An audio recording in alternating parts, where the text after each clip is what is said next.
मातरम, जय हिंद। मैं चक्रधारी शंकरनाथ न्यूज से प्रमोद त्यागी। अगर किसी को देश हित और जनहित में सच सुनना पसंद नहीं है तो कृपया करके उनके लिए हमारी देश दुनिया की सारी खबर दिखाएंगे हम, जनता के सामने सच्चाई लाएंगे हम, और राजनीति का मुखौटा खोल के सच्चा झूठा सामने लाएंगे। आज हमारे कॉन्सेप्ट का नाम है किसको सम्मान मिले। इसका अर्थ है मतलब आखिर सम्मान के लायक है कौन। बहुत सारे पद हैं, लेकिन आज हम कुछ खास लोगों के ऊपर बात कर रहे हैं जो हमारे यहाँ पे सम्मानित और असम्मानित दायरे में आते हैं। आखिर सम्मान मिलना किसको चाहिए? जो पत्थरों को तोड़कर बड़े बड़े महल बनवाता है, जो जमीन का सीना फाड़कर पूरे समाज को खाना देता है, या बॉर्डर पर रहकर अपने सीने में गोली खाकर देश की रक्षा करता है, उनको सम्मान मिलना चाहिए। या नौटंकी करने वालों को सम्मान मिलना चाहिए, जो नाच गाना करके नौटंकी करते हैं उनको सम्मान मिलना चाहिए। जो झूठ सच की राजनीति करते हैं उन नेताओं को सम्मान मिलना चाहिए। या अवार्ड वापसी गैंग करने वालों को सम्मान मिलना चाहिए। आखिर सम्मान मिलना किसको चाहिए? एक किसान, उसके घर पे कितना छोटा हो कितना बड़ा हो, 10 आदमी भी किसी भी टाइम चले जाएंगे तो वो किसान उन 10 आदमी का सम्मान करेगा और उनके लिए अपनी जान निछावर करने के लिए तैयार हो। लेकिन एक नेता और एक अभिनेता, अगर उसके यहाँ पे कोई आदमी चला जाए तो उसको सिक्योरिटी के द्वारा धक्के देकर निकलवा दिया जाएगा, उसका इस तरह से अपमान होगा। तो सम्मान किसका करना चाहिए? उस नेता का जिसने धक्के देकर एक आदमी को बाहर निकलवा दिया, या उस मजदूर का, उस किसान का, सेना के जवान का जो सबकी इज्जत करता है। जवान देश की रक्षा करने के लिए अपनी सीने पे गोली खाता है, लेकिन अपने देश की रक्षा बड़ी ईमानदारी से करता है। और वही नेता उसके ऊपर आरोप प्रत्यारोप लगा देता है, उसको बदनाम कर देता है, जिसको वोट डाल के हम अपना मुखिया चुनते हैं। और जवान की सेवा, कर्मनिष्ठता और उसकी ईमानदारी की इतनी बुरी तरीके से धज्जी उड़ा दी जाती है जिसका कुछ कहा नहीं जा सकता। आखिर क्यों? एक मजदूर बड़ी ईमानदारी के साथ अपनी मजदूरी करता है, अपने परिवार का पालन पोषण करता है, रात दिन एक करने के बाद अपने घर का गुजर बसर करता है, फिर भी वो सम्मान करता है उन लोगों का जो सम्मान के लायक ही नहीं होते। और वही लोग उसको दुत्कार कर, गरीब लाचार समझकर दुत्कार देते हैं, उसका पैसा देने में नाकार जाते हैं। क्या उन लोगों का सम्मान करना चाहिए? एक किसान, मैं आड़तियों की बात नहीं कर रहा हूं, मैं दलालों की बात नहीं कर रहा हूं, मैं एक किसान की बात कर रहा हूं। एक किसान धरती का सीना फाड़कर अपनी फसल को बच्चे की तरह पालता है, और उसे बीज बोने से लेके फसल घर में आने तक का जुआ खेलता है, और तब उसकी फसल उसके घर पे आ जाती है, तब किसान खुश होता है कि हाँ, आज मेरी फसल मेरे घर पे आई है। नहीं तो किसान की फसल घाटा नफा नहीं देखता।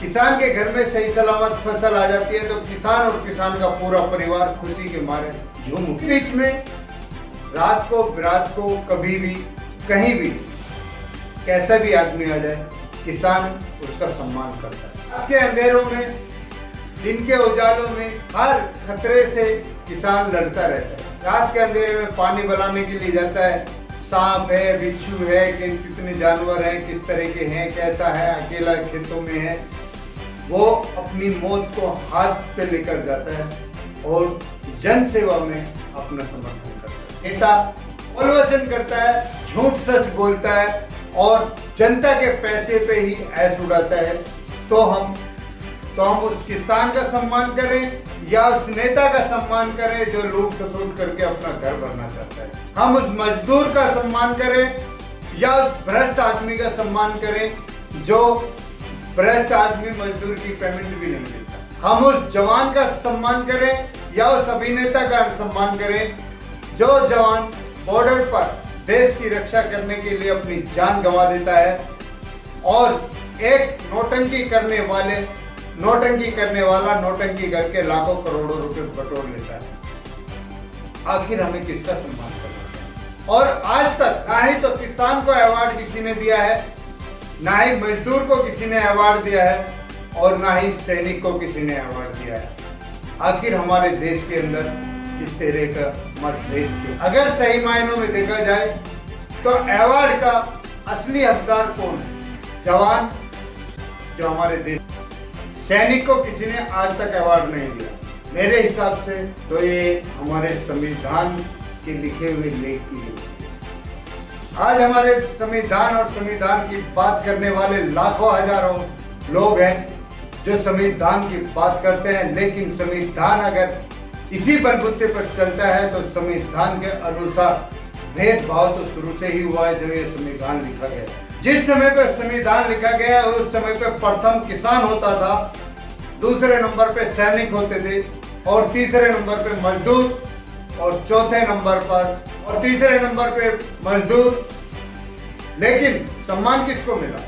नेताओं को मिला और अभिनेताओं को मिला, पुलिस प्रशासन को सम्मान मिला कि ना ही तो हमारे सैनिकों को सम्मान मिला जो बॉर्डर पे रक्षा करते हैं, जो पूरे देश की रक्षा करते हैं, जो बॉर्डर को संभालते हैं। ना ही किसानों को सम्मान मिला और ना ही मजदूरों को सम्मान मिला। संविधान लिखने वाले बाबा साहब अम्बेडकर शेड्यूल जाति से आते हैं। उन्होंने कौन सा शेड्यूल जाति को सम्मान दिलवाया? कौन सा मजदूरों को सम्मान दिलवाया? उन्होंने कौन से चैप्टर में उन्होंने मजदूरों को सम्मान दिलवाने की बात की?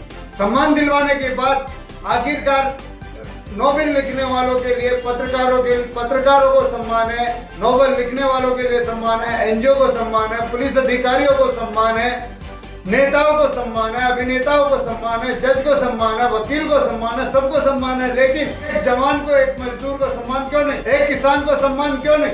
तो कहीं ना कहीं तो भेदभाव हुआ है ना हमारे संविधान में, जिसका परिणाम आज हम भुगत रहे हैं। कहते हैं कि माँ अपने बच्चे से कभी छल नहीं करती, ये सत्य भी है।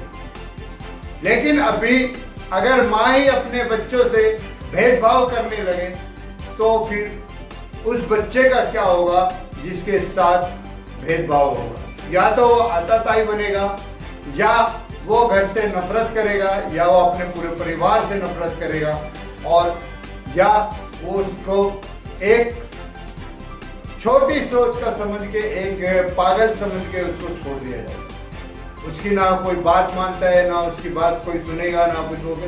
क्योंकि यह सीढ़ी, पहली सीढ़ी जो माँ की सीढ़ी होती है, सम्मान और असम्मान माँ के हाथ में होता है बच्चे को दिलवा। और जब माँ के हाथों से ही सम्मान विच्छिन्न हो जाए बच्चा, तो फिर उसके साथ दूसरे लोग भी इसी तरह का कुपित सम्मान करते हैं, अपमान करते हैं, जो वो बच्चा धीरे धीरे उसको वो करने लगता है। और यही हमारे मजदूरों के साथ हुआ है, यही हमारे किसानों के साथ हुआ है, और यही हमारे जवानों के साथ हो रहा है। आखिर इतना भेदभाव क्यों? उस समय के संविधान कानून में कुछ तो परिवर्तन आना चाहिए। आज जो दल्ले हैं, जो दलाली करते हैं, उनको सम्मान मिल जाता है, लेकिन जो असली किसान है उसको सम्मान नहीं मिलता। क्यों? आज जो बड़े बड़े बिल्डर बने हुए हैं उनको सम्मान मिल जाता है, लेकिन जो बिल्डिंग बनाने वाला सही मजदूर है उसको सम्मान क्यों नहीं? जो नेता हैं, बड़े बड़े भाषण देते हैं, चारों तरफ से लूट खसोट करते हैं, अपना घर भरते हैं, उनको सम्मान मिल जाता है, लेकिन बॉर्डर पे जान देने वाला जवान, उसको सम्मान क्यों नहीं? अभिनेता नौटंकी करता है, सारे झूठ को गढ़ता है, उसको सम्मान मिल जाता है, उसको अवार्ड पे अवार्ड मिल जाते हैं, नोवेल लिखने वालों को बड़े बड़े सम्मान मिल जाते हैं, और वो उस सम्मान को वापसी भी कर देते हैं, लेकिन उसके साथ जो पैसा मिलता है उसको वापसी नहीं करते, अवार्ड को वापसी कर देते हैं। लेकिन किसान को और मजदूर को और जवानों को तो वो भी नहीं मिलता। आखिर क्यों? क्यों हमारे देश के कानून इस तरह के बनाए गए, और क्यों हमारा संविधान इस तरह का बनाया गया जिसमें भेदभाव पैदा रहा? और यही कारण है कि आज हमारे देश के अंदर बहुत सारी जाति प्रथा, बहुत सारे धर्म परिवर्तन, वो फलाना ठिकाना, वो ठिकाना, बहुत सारी चीजें चल रही हैं। और ये जितने भी मान सम्मानित लोग हैं, जिनको सम्मान मिलते हैं, वो ही उन छोटे वर्गों में फूट डालकर रखते हैं ताकि इनको सम्मान मिल सके, इनकी इज्जत बढ़ सके। और ये छोटे जो गरीब लोग हैं, चाहे वो किसी भी जाति धर्म से आता है, उसका कोई धर्म जाति नहीं होता, वो सिर्फ अपनी इज्जत की जिंदगी जीना चाहता है। लेकिन ये जो धर्मगुरु और राजनेता और इस तरह के अभिनेता हैं, ये इतनी दरार डाल के रखते हैं, इस तरह से देश के अंदर विभाजन की प्रतिक्रिया रोज रोज बढ़ती रहती है। अगर हम मजदूरों को सम्मान देंगे तो मजदूरों में सभी छोटी बड़ी जातियां आती हैं। अगर मजदूरों को सम्मान मिलेगा तो सभी जातियों को सम्मान मिलेगा, ये भेदभाव का किस्सा ही खत्म हो जाएगा। अगर हम किसानों को सम्मान दें तो किसानों में सभी जातियां आती हैं, जो छोटी बड़ी सभी जातियां हैं, तो उनको सम्मान मिलेगा तो सभी को सम्मान मिलेगा। सेना में सभी जातियों के लोग जाते हैं, अगर सेना को सम्मान मिलेगा तो सभी जातियों को सम्मान मिलेगा। तो ऐसा हमारे देश का संविधान, हमारे देश के कानून, हमारे देश की सरकार ऐसा क्यों नहीं करती? आखिर ये झूठे सच्चे संविधान और कानून को बदलना चाहिए और इसमें से सबको देखना चाहिए, एक आईने से सबको देखना चाहिए, चाहे वो अभिनेता हो, चाहे नेता हो, चाहे मजदूर हो, चाहे किसान हो, चाहे व्यापारी हो, चाहे पुलिस अधिकारी हो या मिलिट्री का एक छोटा सा जवान हो। जब तक हम एक चश्मे से नहीं देखेंगे तब तक हमारे देश के अंदर ये जाति प्रथाओं का झगड़ा चलता रहेगा और इसी तरह से हमारे देश के अंदर रोज कहीं ना कहीं बवाल होता रहेगा। अगर हमने ये 3 चीज पर ध्यान दिया तो जाति प्रथा का झगड़ा भी खत्म हो जाएगा और देश के अंदर इतनी शांति होगी और देश के अंदर इतनी व्यवस्था बढ़ेगी जिसका कुछ कहा नहीं जा सकता। इसी के साथ देश की सच्चाई के लिए, देश के लिए जीना, देश के लिए मरना। अगर आपको हमारी ये वीडियो अच्छी लगी हो तो लाइक करें, शेयर करें, कमेंट करें, सब्सक्राइब करें और बेल आइकन जरूर दबाएं। आप हमें अपने सुझाव Instagram, Telegram, Facebook, YouTube, Twitter और व्हाट्सएप पर भी दे सकते हैं। हम आपके सुझाव का पालन करेंगे। वंदे मातरम, जय हिंद। आप हमें अपनी सलाह में बताएं कि सम्मान हकीकत में किसको मिलना चाहिए। आप हमें कमेंट में बता सकते हैं कि किसको सम्मान मिलना चाहिए, किसको नहीं मिलना चाहिए।